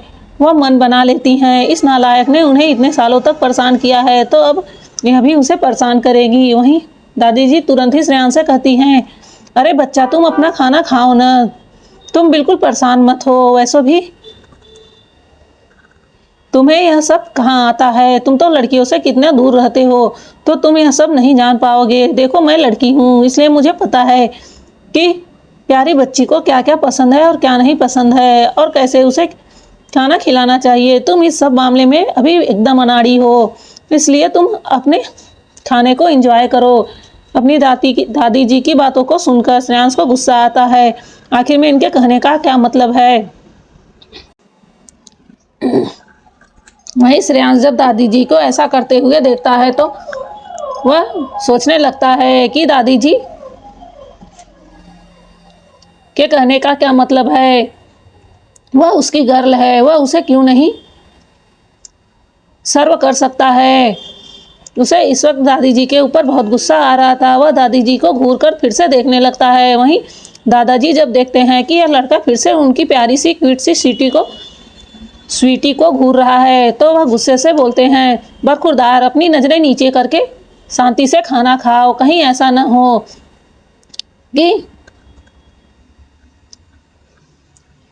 तुम दोबारा दादी को न देख पाओ। वहीं अपने दादा की ऐसी बातें सुनकर श्रेयांश अपनी आंखें बंद कर लेता है। वह कैसे भूल सकता है कि उनके सामने बैठा यह डेविल बुढ़ा अपनी वाइफ के लिए कितना ज़्यादा पॉजिटिव है। वह अपनी वाइफ के सामने यह भी नहीं देखेगा कि यह उनका पोता है, क्योंकि बचपन में जब भी कभी श्रेयांश दादी के साथ सोने की जिद करता था तो वह उसे पकड़कर अपने कमरे से बाहर फेंक देते थे और अपना कमरा बंद कर लेते थे। वह अपनी वाइफ को किसी के साथ कभी भी नहीं बांट सकते थे, इसलिए वह कभी भी उसे सोने नहीं देते थे। बेचारा नन्हा सा श्रेयांश बस अपने दादा का मुंह ही देखते रह जाता था। उसे अपने दादा पर बहुत ज़्यादा गुस्सा आता था, लेकिन वह अपने दादाजी से उतना ही ज़्यादा प्यार करता था। अगर उनकी लाइफ में दादी जी के बाद कोई आता था तो वह श्रेयांश ही था, जिसके लिए वह अपनी जान भी दे सकते थे। वह अपने पोते से बहुत ज़्यादा प्यार करते थे, लेकिन अपनी पत्नी से थोड़ा कम। वहीं दूसरी ओर दादी जी जो कोई भी कारनामा करने में पीछे नहीं हटती थी। उनके सामने चाहे कितना बड़ा भी डेविल क्यों न खड़ा हो, वह उसे एक पल के लिए भी नहीं डरती थी और उन्हें जो करना होता था वही करती थी, क्योंकि उन्हें अच्छे से पता था उनके पीछे उनका प्यारा पति खड़ा है जो पूरी दुनिया को उनके लिए तबाह कर सकता है। बस यही एक कारण था जो दादी बिना डर के श्रेयांश को गुस्सा दिला रही थी। वहीं दादी की जगह अभी और कोई होता तो श्रेयांश उसके साथ क्या करता उसे भी न पता चलता, लेकिन वह दादी के लिए कुछ नहीं कर सकता था। यहाँ तक कि वह दादी को एक शब्द भी नहीं बोल सकता था, क्योंकि अगर उसने ऐसा किया तो दादाजी उसे अच्छी पनिशमेंट देते थे। वह बेचारा अपना मुंह ताकते ही रह जाता है। वहीं दादी जी प्यार से अमायरा को अपने हाथों से खिला रही थी। बच्चा यह वाली डिश टेस्ट करो, यह मैंने तुम्हारे लिए खासकर बनवाई है और तुम मुझे अपने सारे पसंद की चीज़ें बता दो, तुम्हें कौन सी डिश ज़्यादा पसंद है। मैं जब भी तुम यहाँ आओगी तुम्हारे लिए वही डिश बनवाऊंगी। वहीं बेचारी अमायरा जो दादी के प्यार से इतनी ज़्यादा भावुक हो चुकी थी, जैसे ही यह सुनती हैं कि दादी उससे क्या सवाल कर रही हैं, उसकी तो आंखें ही बड़ी हो जाती है। यानी उनके कहने का क्या मतलब है, अब मैं यहाँ दोबारा आऊँगी और आती रहूँगी। अरे नहीं नहीं, यह तो मेरा पहला और लास्ट बार है, मैं भला यहाँ दोबारा क्यों आऊँगी। बस मैंने अपना चेहरा दिखा दिया ना कि मैं श्रेयांश की गर्लफ्रेंड हूँ, तो भला दोबारा क्यों आने वाली हूँ। बेचारी इस समय बहुत बुरी तरह से फंस गई थी। वहीं दादी जी जब उसे ऐसे देखती हैं तो वो बोलती हैं, क्या हुआ बेटा, तुम खा क्यों नहीं रही हो? क्या यह डिश अच्छी नहीं आई? कोई बात नहीं, इसे हटा दो। फिर वो सर्वेंट की ओर इशारा करते हुए कहती हैं, वो वाली डिश लाओ, वो मेरी बच्ची को अच्छा लगेगा। बेचारी अमायरा क्या करे, दादी जी बस उसे प्यार से खिलाया जा रही थी। वहीं अब तक अमायरा का पेट पूरी तरह से फुल हो गया था। वह लाचारगी से श्रेयांश की ओर देखती है। वह कितना भी मना कर रही थी पर दादी बस बार बार यही बोल रही थी, अरे बेटा शर्माओ नहीं, ये बस तुम्हारा ही घर है, बस खा लो शर्माओ न। अरे अब इतना ज़्यादा तो खा चुकी थी, अगर अब वह और ज़्यादा खाई तो उसका पेट ही फट जाएगा। वह बहुत लाचारगी से श्रेयांश की ओर देख रही थी पर श्रेयांश को इस वक्त दादी पर बहुत ज़्यादा प्यार आ रहा था। वह सोच रहा था कि दादी खुशी खुशी में ही यह अच्छा काम कर रही हैं। वह अमायरा को अपनी आई विंग कर देता है, जिसे देखकर अमायरा के तन बदन में आग लग जाती है। घटिया इंसान कहीं का, कुत्ता कमीना पागल कहीं का, मेरी जान निकल रही है और इसे मज़ा आ रहा है। रुक, बस एक बार दादी के हाथों से बचूं, फिर मैं तेरा कचूमर बना दूंगी। अमायरा मन ही मन उसे घूर कर देख रही थी और हजारों गालियां दे रही थी। उसका बस चलता तो वह इसी वक्त श्रेयांश के बालों को पकड़कर खींच कर उसे टकला बना देती, लेकिन वह कुछ नहीं कर सकती थी। तभी वह अपनी जगह से खड़ी हो जाती है और बोलती है, दादी मेरा बहुत ज़्यादा पेट भर गया है, अब मैं और नहीं खा सकती हूँ, प्लीज़ अब मुझे मत खिलाइए। वहीं जब दादी देखती हैं कि अमायरा के चेहरे पर परेशानी नजर आ रही है तो वह खुद को कोसने लगती हैं, अरे मैं कितनी बड़ी बेवकूफ़ हूँ, मैं तो खुशी के मारे यह भूल गई, छोटी सी बच्ची है और उसका कितना छोटा सा पेट होगा और मैंने उसे ज़बरदस्ती कितना ज़्यादा खाना खिला दिया है। दादी तुरंत अपनी जगह से खड़ी होकर बोलती हैं, अरे बच्चा मुझे माफ़ कर दो, मैं तो खुशी के मारे भूल गई थी। नन्हा सा बच्चा, तुम्हारा पेट कितना छोटा होगा। हे भगवान, मैंने ये क्या कर दिया, मुझे सच में बहुत दुख हो रहा है, प्लीज़ बच्चा मुझे माफ़ कर दो। इतना कहकर दादी अपना हाथ जोड़ने ही वाली थी, तभी दादाजी की आंखें बड़ी हो जाती हैं।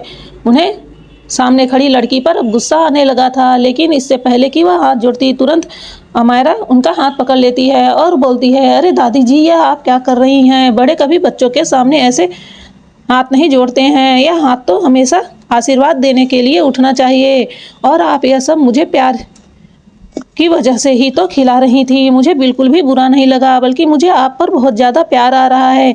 आज तक कभी किसी ने मेरी इतनी केयर नहीं की, कभी किसी ने मुझे अपने हाथों से नहीं खिलाया, सच में आप बहुत ही प्यारी हैं। इतना कहकर अमायरा दादी के गालों को चूम लेती है और उनके गले से लग जाती है। वहीं दादी जब प्यारी बच्ची को ऐसा करते हुए देखती हैं तो उन्हें भी उस पर बहुत ज़्यादा प्यार आता है। आज पहली बार ऐसा था जब किसी नन्ही सी बच्ची का स्पर्श उन्हें दिल तक छू गया था। वहीं दादाजी जब अमायरा को ऐसा करते देखते हैं तो वह रिलैक्स हो जाते हैं और उनके होठों पर प्यारी सी मुस्कुराहट आ जाती है। अब उन्हें लगता है कि हाँ, लड़की श्रेयांश के लिए सही है। अभी तक उन्होंने एक बार भी यह नहीं कहा था कि यह लड़की सही है, लेकिन अब जाकर जब देखते हैं कि वह उनकी वाइफ का कितना रिस्पेक्ट कर रही है तो उन्हें यह लड़की अच्छी लगती है। अरे यार, कमाल के दादाजी हैं। यानी उनकी वाइफ की अगर वह रिस्पेक्ट न करती तो वह लड़की बिल्कुल ही बुरी थी, और जब वह रिस्पेक्ट कर रही है तो वह लड़की अब दुनिया की सबसे अच्छी लड़की है। चलो, कम से कम हमारे दादाजी को इसी बहाने अमायरा पसंद तो आई। तब दादी जी अमायरा को वहाँ से लेकर हाल में चली जाती हैं। वह अमायरा के साथ बैठकर कुछ प्यारी प्यारी सी बातें करती हैं और फिर जब अमायरा जाने को कहती है तो दादी जी किसी तरह उसे रोकने की कोशिश करती हैं, लेकिन जब अमायरा नहीं रुकती तो दादी जी अपने दिल पर हाथ रखकर बेहोश होने का नाटक करने लगती हैं। वहीं अमायरा यह देखकर घबरा जाती है और उसे याद आता है कि श्रेयांश ने उसे बताया था कि उसकी दादी का दिल बहुत कमज़ोर है। क्या उन्हें हार्ट अटैक तो नहीं आ गया? यह सोचकर अमायरा घबरा जाती है और जल्दी से दादी जी को पीठ को सहलाना शुरू कर देती है और बोलती हैं, दादी रिलैक्स हो जाइए, रिलैक्स हो जाइए, लंबी लंबी सांस लीजिए। वहीं जैसे ही वहाँ के सर्वेंट देखते हैं कि दादी अपनी एक्टिंग शुरू हो गई हैं, तो जल्दी से भागकर दादी जी के पास आते हैं और बोलते हैं, हे भगवान, दादी जी को क्या हो गया? कहीं इन्हें फिर से दिल का दौरा तो नहीं पड़ रहा है? ओ माय गॉड, क्या इन्होंने कोई ऐसी बात सुन ली जो इनके दिल को लग गई? फिर दूसरा सर्वेंट बोलता है, मैडम मैडम, क्या इन्होंने कुछ ऐसा सुना जो इन्हें तकलीफ पहुंचा गया? इनका दिल बहुत ही ज़्यादा कमज़ोर है और यह बिल्कुल भी बर्दाश्त नहीं कर सकती हैं। वहीं अमायरा डर जाती है। अब जब सारे सर्वेंट भी ऐसे बोल रहे थे तो उसे मानने में 1 मिनट का भी देर नहीं लगता कि दादी बहुत ही कमज़ोर दिल वाली हैं। उन्हें उसकी ही बातों से सदमा लगा है। वह खुद को कोसने लगती है, अमायरा तू ऐसी स्वार्थी कैसे हो सकती है? तेरी वजह से देख दादी की कंडीशन क्या हो गई। अब वह खुद को भर भर के कोस रही थी। उस बेचारी को बिल्कुल भी पता नहीं था कि यह दादी कितनी नौटंकीबाज हैं। वहीं दादाजी जैसे ही सुनते हैं कि उनकी प्यारी स्वीटी को कुछ हो गया है तो वह भागकर वहां आने लगते हैं। तभी दादी ने पहले ही एक सर्वेंट को कह रखा था कि उन्हें रोकने के लिए, वरना वह सारी पोल पट्टी खोल देंगे। वह सर्वेंट जल्दी से भागकर दादाजी के सामने जाता है। वहीं दादाजी गुस्से से उसे इस तरह से घूरते हैं मानो उसके सामने से हट जाओ, वरना वह इसी वक्त उसके टुकड़े कर देंगे। बेचारा सर्वेंट डर से कांप जाता है, लेकिन तभी वह अपनी धीरी आवाज़ में बोलता है, बड़े मालिक, वो दादी जी नौटंकी कर रही हैं, बस छोटी मालकिन को रोकने के लिए। जैसे ही दादा यह सुनते हैं तो वह चैन की सांस लेते हैं और अपनी बीबी की शैतानियों पर अफसोस करने लगते हैं। उसकी बीबी इतनी ज़्यादा शैतान है कि अपना काम करवाने के लिए वह कोई भी एक्टिंग करना शुरू कर देती हैं। उनकी ऐसी एक्टिंग की वजह से किसी दिन उनकी जान जरूर चली जाएगी। वहीं श्रेयांश भी दादाजी के पीछे ही आ रहा था। जब वह यह सब सुनता है तो उसे इस वक्त अपनी दादी पर इतना ज़्यादा हंसी आ रहा था कि उसका मन कर रहा था कि वह यहीं लोट-पोट करके रोए,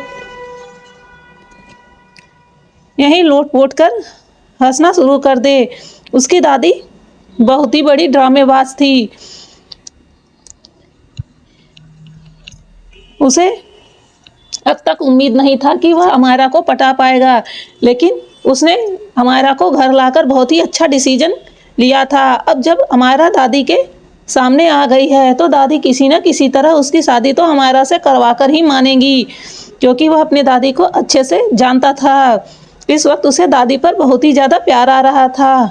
वह दूर से ही दादी की ओर देखते हुए प्यार से कहता है, ओ माय स्वीट दादी, तुम ग्रेट हो, तुम ग्रेट हो, तुम्हारे जैसा दूसरा कोई नहीं है। इतना कहकर वह उसे दादी जी को फ्लाइंग किस देने लगता है। वहीं जैसे ही दादाजी देखता है कि उनका पोता क्या कर रहा है तो वह गुस्से से उसकी ओर देखते हुए बोलते हैं, बरखुरदार, यह अपनी फ्लाइंग किस अपनी बीबी के लिए बचा कर रखो। खबरदार जो तुमने मेरी बीबी को गंदे नज़रिए से देखा तो। वहीं श्रेयांश अपने दादाजी की बात सुनकर अपना सर पीट कर रह जाता है। इस वक्त उसका मन कर रहा था कि वह अपना सर दीवार पर ले जाकर फोड़ ले। आखिर में यह उसके दादाजी कितने ज़्यादा अपनी बीवी के लिए पॉजिटिव हैं। उन्हें यह भी नहीं दिखाई दे रहा है कि यह उन्हीं का पोता है। हे भगवान, वह क्या करे। वह गुस्से से दादाजी को देखकर वहाँ से चला जाता है और दूसरी साइड जाकर खड़ा हो जाता है, मानो वह दादाजी से कितना ज़्यादा गुस्सा हो गया है। वहीं दादाजी जब देखते हैं कि वह हट गया है तो अब जाके उन्हें सुकून मिलता है और वह प्यार से अपनी बीबी की एक्टिंग को देखने लगते हैं। वहीं दादी अपने सीने पर हाथ रखकर लंबी लंबी सांसें ले रही थी, ऐसे मानो जैसे सच में उन्हें दिल का दौरा पड़ गया हो और उनकी सांसें डूब रही हो। वहीं हमारा बेचारी बहुत ही ज़्यादा घबराई हुई थी। उसे इस समय बहुत ज़्यादा डर लग रहा था, यह उसके हाथों क्या हो गया। वह तुरंत ही बोलती है, दादी माँ आप ठीक हो जाइए, प्लीज़ प्लीज़, आपको क्या हो गया। और मैं बिल्कुल भी जाने की बात नहीं करूँगी, बल्कि मैं तो यहाँ आपके साथ पूरी रात रुकूंगी, आपसे ढेर सारी बातें करूँगी। जैसे ही दादी यह सुनती हैं, उनके तो दिल में लड्डू फूटने लगते हैं। वह खुशी से उठकर बैठ जाती हैं, लेकिन वहीं जब सर्वेंट अपनी आंखें बड़े कर लेते हैं तो वह तुरंत ही फिर से एक्टिंग मोड में आ जाती हैं और कहती हैं, ओह ओह देखो तो मेरे दिल में अब दर्द कम हो रहा है। बच्चा, सच में तुम बहुत ही ज़्यादा प्यारी हो। देखो तुमने ऐसा क्या कर दिया, देखो मुझे आराम मिल रहा है। वहीं बेचारी हमारा दादी को देखते ही रह जाती है। अरे यार, कोई कैसे इतनी जल्दी ठीक हो सकता है, अभी तो डॉक्टर भी नहीं आया है। फिर दादी धीरे धीरे उठकर बैठ जाती हैं और बोलती हैं कि बच्चा ऐसा करो, तुम परेशान न हो। यह कहते हुए दादी फिर ज़ोर ज़ोर से हाँफने लगती हैं। वहीं हमारा देखकर डर जाती है। फिर दादी एक्टिंग करते हुए बोलती हैं कि जाओ जाओ बच्चा, तुम आराम से रेस्ट करने को चली जाओ, और अभी थोड़ी ही देर में डॉक्टर आ जाएगा। सर्वेंट ने फ़ोन कर दिया होगा। वही सर्वेंट जैसे यह सुनता है, वह जल्दी से आगे आकर बोलता है, हाँ दादी माँ, चलिए चलिए रूम में चलिए, बस डॉक्टर आने वाले हैं। वहीं दादी सर्वेंट को इशारा करती हैं और धीरे से उठ जाती हैं। अमारा बोलती है कि रुको, सर्वेंट को दूर कर देती है और बोलती है, चलिए दादी जी, मैं आपको छोड़ दूँ। वहीं दादी जी आराम से अमारा के कंधे पर लटक जाती हैं। अमारा धीरे धीरे पकड़कर उन्हें उनके रूम तक ले जाती है और धीरे से रूम के अंदर इंटर करती हैं तो देखती हैं दादी का रूम किसी प्रिंसेस की तरह सजा हुआ था। उसे समझ नहीं आ रहा था कि दादी इतनी बूढ़ी हैं तो उनका रूम इस तरह से कैसे सजा हुआ है, लेकिन उसे दादी का रूम बहुत ही ज़्यादा पसंद आता है। वह प्यार से चारों ओर रूम को देखने लगती हैं। वहीं दादी देखती हैं कि वह कैसे उसके रूम को देख रही है तो उनके होठों पर मुस्कुराहट आ जाती है और दादी बोलती हैं, बेटा मेरा रूम बहुत ही प्यारा है ना, इसे मैंने अपने से डेकोरेट किया है, क्या तुम्हें यह पसंद आया? तो हमारा मुस्कुराते हुए बोलती है कि हाँ हाँ, यह मुझे बहुत ही ज़्यादा पसंद आया, यह कितना प्यारा रूम है। रूम में बहुत सारे फूल लगे थे जिसकी खुशबू बहुत ही मंद मंद आ रही थी, जो मन को ताज़ा कर रही थी। और रूम बहुत ही अच्छे तरीके से सजा हुआ था। पिंक और वाइट कलर का कॉम्बिनेशन था, जिस वजह से वह परियों की दुनिया जैसा लग रहा था। वहीं दादी जी बोलती हैं कि बेटा ठीक है, मैं भी तुम्हारे लिए एक ऐसा ही रूम तैयार कर देती हूँ, तुम्हें यह सब बहुत ही ज़्यादा पसंद आएगा, बस तुम जल्दी से मेरे घर आ जाओ। वहीं उसकी बात को सुनकर अमायरा होश में आती है। दादी जी के कहने का क्या मतलब है, वह मेरे लिए भला क्यों रूम तैयार कराएंगी। वहीं अमायरा भूल गई थी कि दादी जी की तबीयत खराब है। दादी जी आराम से बैठकर उन्हें बता रही थी। वहीं जैसे ही अमायरा देखती है तो दादी जी फिर से एक्टिंग मोड में आ जाती हैं और अपने मन ही मन खुद को कोसते हुए कहती है, अरे बेवकूफ़ इंसान, यह तू क्या कर रही थी? अभी तो यह तेरी पोल पट्टी पकड़ लेती, फिर तेरी इमेज उसके सामने कितनी ज़्यादा डाउन हो जाती और वह तेरे बारे में क्या सोचती। फिर से एक्टिंग करना शुरू कर दे। इतना बोलकर वह फिर से काखना शुरू कर देती हैं और दिल पर हाथ ले रख कर फिर से लंबी लंबी सांस लेती हैं। वहीं अमायरा देखती है कि वह किस तरह से कर रही हैं तो वह उन्हें लेटाते हुए कहती हैं, दादी जी अब प्लीज़ आप आराम से लेट जाइए, मैं यहाँ बैठ जाती हूँ और डॉक्टर का इंतज़ार करती हूँ, जब वह आ जाएगा तब मैं चली जाऊंगी। फिर से जाने की बात सुनकर दादी जी फिर से लंबी लंबी सांस लेना शुरू कर देती हैं और कहती हैं, बेटा देखो मेरी तबीयत कितनी ज़्यादा ख़राब हो रही है, क्या तुम आज के लिए नहीं रुक सकती हो, वरना मेरी तबीयत और ज़्यादा ख़राब हो जाएगी। तो हमारा सोच में पड़ जाती है, वह क्या करे, उसे समझ नहीं आ रहा था। वहीं दादी जी को ऐसी कंडीशन में छोड़कर वह नहीं जा सकती हैं। आखिर में दादी जी उसे पहली नज़र में ही पसंद आ गई थी। वह बहुत ही प्यारी थी और प्यारी प्यारी बातें करती थी। आज तक उसे ऐसा प्रिंसेस ट्रीटमेंट किसी ने नहीं दिया था जिस तरह से दादी उसके साथ बिहेव कर रही थी। तो वह बोलती है कि ठीक है दादी जी, मैं रुक जाती हूँ। इतना कहकर वह उस जगह पर बैठने लगती हैं तो दादी जी जोर से बोलती है, अरे नहीं नहीं, तुम यहाँ ना बैठो, बेचारी हमारा चौंक कर अपनी जगह से उछलकर खड़ी हो जाती है। वो बोलती है, क्या हुआ दादी, यहाँ मैं क्यों नहीं बैठ सकती हूँ। तभी दादी जी फिर से एक्टिंग करते हुए बोलती है, वो बच्चा, वो डॉक्टर आने वाले होंगे ना, और अभी दादाजी आ जाएंगे। उन्हें पसंद नहीं है कि मेरे पास कोई ऐसी हालत में रहे। वह नहीं चाहते कि मुझे कोई ऐसी हालत में देखे, उन्हें अच्छा नहीं लगता है। इसलिए तुम जाओ श्रेयांश के पास, और दादाजी अभी आ ही जाएंगे। वहीं जब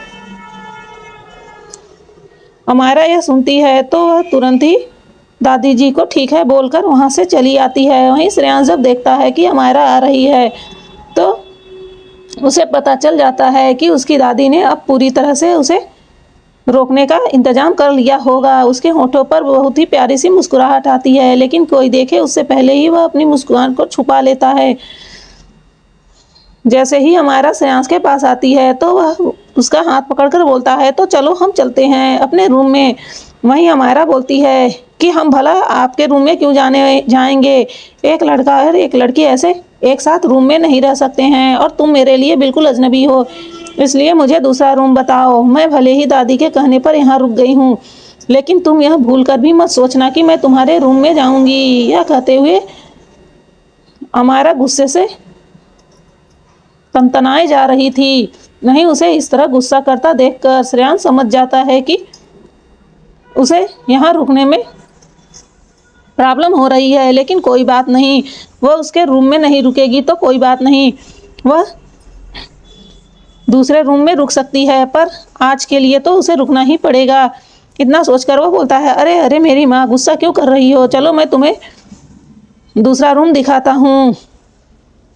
यह कहकर वह उसे गेस्ट रूम की ओर लेकर बढ़ जाता है और उसे रूम दिखाता है। वह रूम भी बहुत ही अच्छा था और अच्छे से डेकोरेट किया गया था। वहाँ रुकने में अमायरा को कोई प्रॉब्लम नहीं थी। वहीं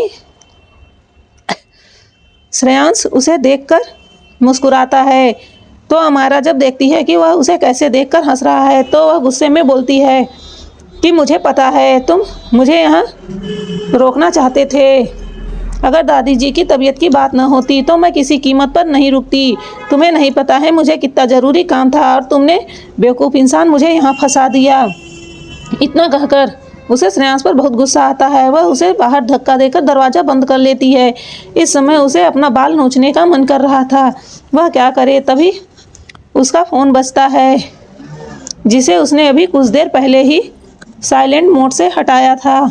वह अपना फ़ोन उठाती है तो देखती है उसमें अब तक सुबह से कितने सारे कॉल आ चुके थे। वह अपनी आंखें बंद कर लेती है। वह कैसे भूल गई थी कि उसे आज कितना ज़रूरी काम था और वह यहाँ फंस कर रह गई। उसे इस वक्त श्रेयांश पर बहुत गुस्सा आ रहा था। तभी वह अपना कॉल उठाती है तो उधर से कुछ कहा जाता है। यह सुनकर उसे इस समय सच में बहुत गुस्सा आ रहा था। वो बोलती है कि ठीक है, मैं कोशिश करती हूँ। इतना कहकर वह फ़ोन काट देती है। फिर उसके बाद वह आराम करने के लिए बेड पर लेट जाती है, लेकिन उसे नींद नहीं लग रही थी। इस समय उसे टेंशन हो रहा था कि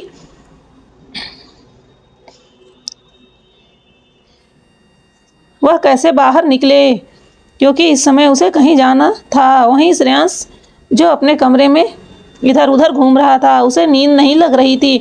उसे यही लग रहा था कि इस समय वह पागल झल्ली बिल्ली क्या कर रही होगी। वह तरह तरह के विचार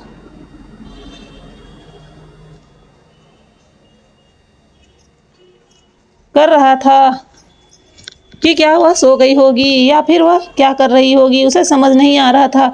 तो वह अपने रूम से निकलकर चुपके चुपके से अमायरा के रूम की ओर बढ़ जाता है। उसे इस वक्त उसे देखने का बहुत ही मन कर रहा था। जब से वह आई थी उसे कितना ज़्यादा सुकून आ रहा था और कितना ज़्यादा मज़ा आ रहा था उसे परेशान करने में। अब जब वह अपने रूम में अकेले था तो उसे बहुत ही अजीब लग रहा था। इसलिए वह सोचता है क्यों ना वह चुपके से उसी के रूम में चला जाए। वह उसके रूम में नहीं आ सकती तो क्या हुआ, वह तो जा ही सकता है। यही सोचकर वह चुपके चुपके से उसके रूम में जाने लगता है। वहीं दूसरी ओर दादी जी जो अब आगे का प्लान दादाजी को समझा रही थी,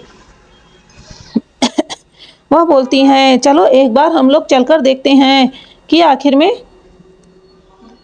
वह बच्ची क्या कर रही है। अभी ज़्यादा टाइम तो नहीं हुआ है, इसलिए मुझे उम्मीद है कि वह सोई तो नहीं होगी। वहीं दादाजी बोलते हैं कि बेवकूफ़ हो क्या, तुम जाकर उसे देखोगी तो तुम्हारी पोल नहीं खुल जाएगी कि तुम बीमार थी। तो दादी जी मुंह बनाते हुए बोलती है, तुम ऐसे कैसे बोल सकते हो मुझे कि मैं बेवकूफ़ हूँ? अरे मैं तो बहुत इंटेलिजेंट हूँ।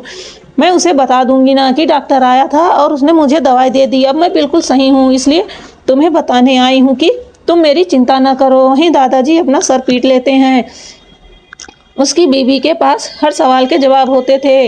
वह दादाजी का हाथ पकड़कर खींचते हुए बाहर लेकर चलने लगती हैं। और वैसे भी महिमा जी अगर कुछ कहती थी तो दादाजी की हिम्मत नहीं होती थी कि उसे टाल मटोल कर दें, वरना वह बच्चों की तरह ऐसे रोती थी कि उन्हें चुप कराना भी मुश्किल हो जाता था।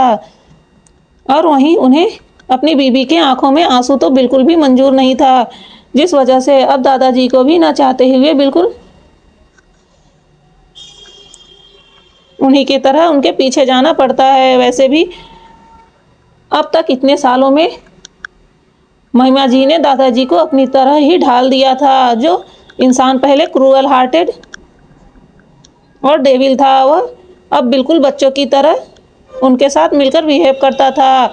ऐसे लगता था जैसे दो छोटे बच्चे हो गए हैं, दो छोटे बच्चे हों जो अपने में ही खेलते कूदते मस्त रहते थे। उन्हें तीसरे किसी की ज़रूरत ही नहीं थी। वहीं दादी जी धीरे धीरे कर अपने रूम से निकलती हैं और धीरे धीरे से गेस्ट रूम की ओर जाने लगती हैं, क्योंकि उन्होंने पहले ही पता लगा लिया था कि अमायरा को कहाँ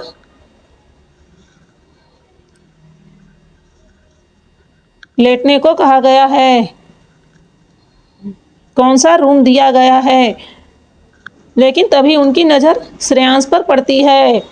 वह दबे पांव चुपके चुपके चारों ओर देखते हुए छिपकर अमायरा के रूम की ओर जा रहा था। यह देखकर तो दादी जी की आंखें ही छोटी हो जाती है। वह अपने मुंह पर हाथ रखते हुए बोलती हैं, तौबा तौबा, अब यह मेरी आंखें क्या देख रही है? यह लड़का अपने ही घर में चोरी कर रहा है, देखो तो। इतना कहकर वह दादाजी को, जो उनके पीछे पीछे उन्हीं के तरह चुपके चुपके आ रहे थे, पकड़ के अपने साइड खींच लेती हैं और उस और उंगली का इशारा करके अपने पोते को दिखाने लगती हैं। वहीं दादाजी की भी श्रेयांश को देखकर आंखें छोटी हो जाती है।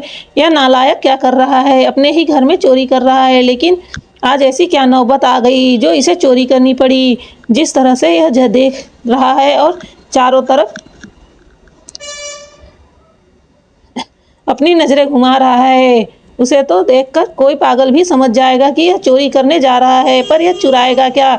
यह सोचकर अब दादी दादा दोनों उसके पीछे लग जाते हैं। वहीं श्रेयांश अब भी चुपके चुपके दबे पैर अमायरा के रूम की ओर बढ़ रहा था और आगे आगे श्रेयांश था, पीछे पीछे उसके दादी और दादाजी थे। श्रेयांश को बिल्कुल भी पता नहीं था कि उसकी शैतान दादी उसके पीछे पीछे आ रही हैं। यार क्या बात है, यानी दादी हो तो ऐसी, कितनी प्यारी और स्वीट दादी है, पूरा एंटरटेनमेंट का खजाना है। आप लोगों को स्टोरी में या दादी कैसी लगी, कमेंट करना बिल्कुल ना भूलें। क्या आप लोगों की दादी भी ऐसी हैं? मुझे ज़रूर बताना। मेरी दादी तो ऐसी बिल्कुल भी नहीं थी, वह तो बड़ी खड़ूस किस्म की थी, जो हमसे ठीक से बातें भी नहीं करती थी। चलिए ठीक है, स्टोरी में आगे बढ़ते हैं। वहीं श्रेयांश देखता है कि अब उसे कोई नहीं देख रहा है, तो वह चुपके चुपके और आगे बढ़ जाता है। लेकिन तभी उसकी नज़र रूम के दरवाजे पर जाती है, जो धीरे धीरे कर खुल रहा था और तभी दरवाजे से बाहर एक सर निकलता हुआ दिखाई देता है। वह और कोई नहीं था बल्कि अमायरा ही थी, जो अपनी मुंडी निकालकर बाहर झांक रही थी कि कोई उसे देख तो नहीं रहा है, क्योंकि उसने भागने का पूरा प्लान बना लिया था। वह इस गधे नालायक श्रेयांश के चक्कर में नहीं फंसेगी, वरना उसका काम अटक जाएगा। उसने सोच लिया था कि वह रात को ही भाग जाएगी और बाकी दादी जी का तो वह श्रेयांश संभाल लेगा। वैसे भी जब वह नहीं रहती थी तो उन्हें कौन संभालता था? दादी जी को उनके हस्बैंड और उनका पोता है संभालने के लिए। वह चुपके से भागना चाहती थी।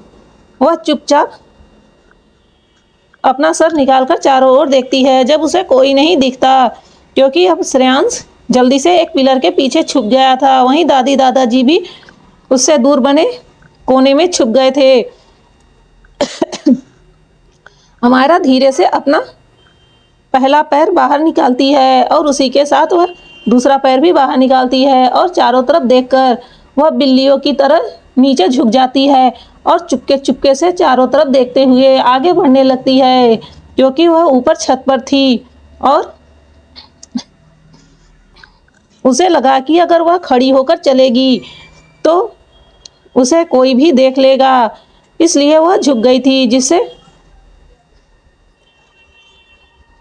रेलिंग के ओट से वह धीरे धीरे कर कुछ दूर तक जा सके। वहीं वह जैसे छुपकर आगे जाने लगती है और अपनी मुंडी बार बार उठाकर इधर उधर देखती रहती है, वैसे ही अब श्रेयांश भी झुक जाता है। वह भी उसी तरह उसके पीछे पीछे जाने लगता है।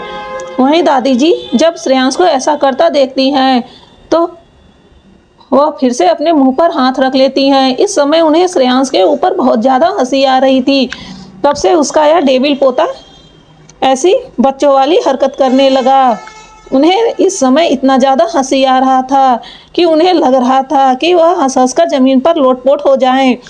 वहीं वह दादाजी के ऊपर धड़ाम से गिर जाती हैं और तभी दादाजी उन्हें संभालते हुए बोलते हैं, सिटिया तुम क्या कर रही हो?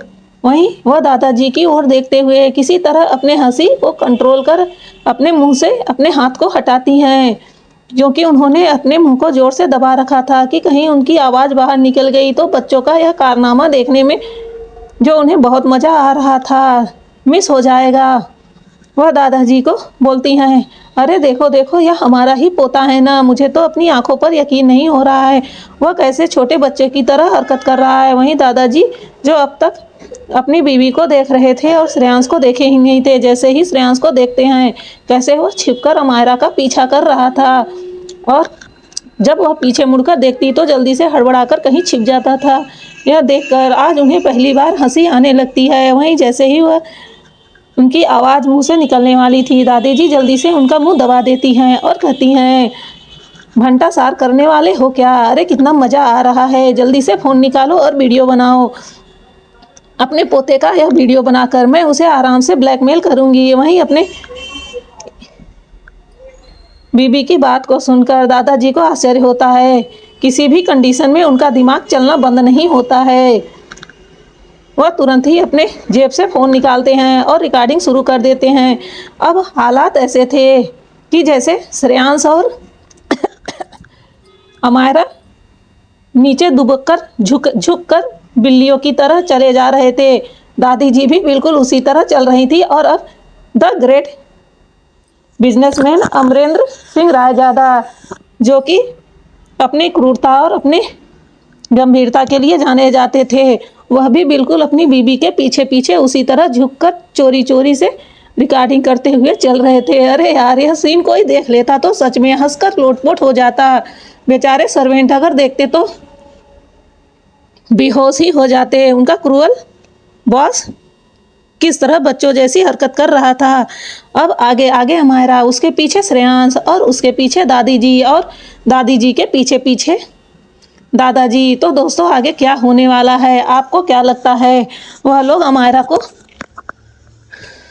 जब ऐसे भागते हुए पकड़ेंगे तो बेचारी अमायरा क्या सफाई देगी, और श्रेयांश जो इस तरह चोरी से उनके पीछे पीछे जा रहा है, जिसकी रिकॉर्डिंग दादी जी बना रही है, वह उस डेविल को कैसे अपने कंट्रोल में करेंगी और कैसे कैसे ब्लैकमेल करेंगी, मुझे तो सोचकर ही एक्साइटमेंट हो रही है। तो फिलहाल चलिए आज के लिए बस इतना ही, क्योंकि अब काफ़ी लेट हो रहा है। स्टोरी को बनाते बनाते ही 8 बज चुके हैं। इसे अपलोड करने और पब्लिश करने में काफ़ी लेट हो जाएगा। एडिट कर अपलोड करने में भी काफ़ी वक्त चला जाता है, इसलिए यह स्टोरी आप लोगों के पास बहुत ही लेट में पहुंचती है। फिलहाल आप लोग एक बार चेक ज़रूर कर लिया कीजिए, क्योंकि मेरी पूरी स्टोरी हमेशा नाइट में ही पब्लिश होती है। क्योंकि पूरा दिन काम करने के बाद जब मुझे टाइम मिलता है तो लिखने में काफ़ी वक्त लग जाता है, और 3-4 घंटे लिखने के बाद जब मैं इसे अपलोड करती हूँ तो उसमें भी 2 से 3 घंटे लग जाते हैं एडिट करना और अपलोड करना। इस वजह से यह नाइट में ही पब्लिश हो पाती है। उसके लिए मैं आप लोगों से माफ़ी चाहती हूँ। चलिए, आज के लिए बस इतना ही। बाकी आगे का एपिसोड आपको कल मिल जाएगा। तो आज की स्टोरी आपको कैसी लगी कमेंट करना बिल्कुल ना भूलें। मिलते हैं आपसे नेक्स्ट एपिसोड में, तब तक के लिए बाय बाय।